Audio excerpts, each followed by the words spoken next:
Hello, this is Brother Ron.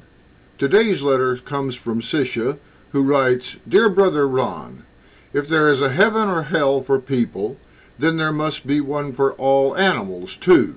I'm being serious. What makes humans any different? We are animals, too, just a million times smarter. What do you think? Well, dear Sisha, I think you're right. There are several biblical references to the fact that animals have souls.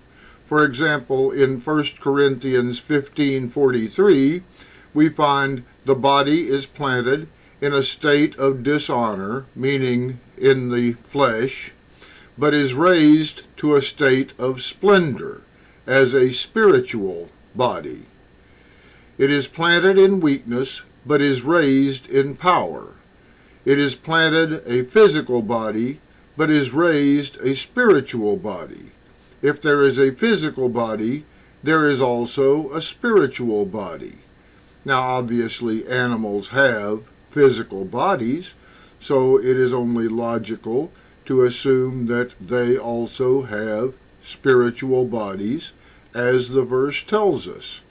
Also in Romans 8:19, we find, For the creation is eagerly awaiting the revelation of God's children, because the creation has become subject to futility, meaning the futility of earthly life and pursuing earthly pleasures, though not by anything it did.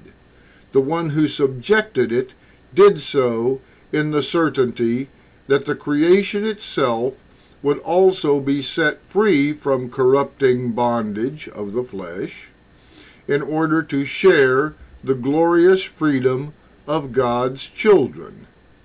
And of course the freedom he is speaking of is the freedom of being reunited with God in his kingdom and the release from the bondage of the flesh.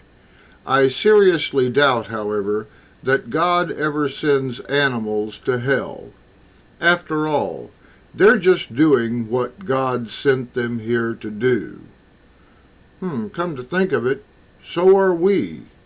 Maybe that means that God doesn't send humans to hell either. Thank you for joining us.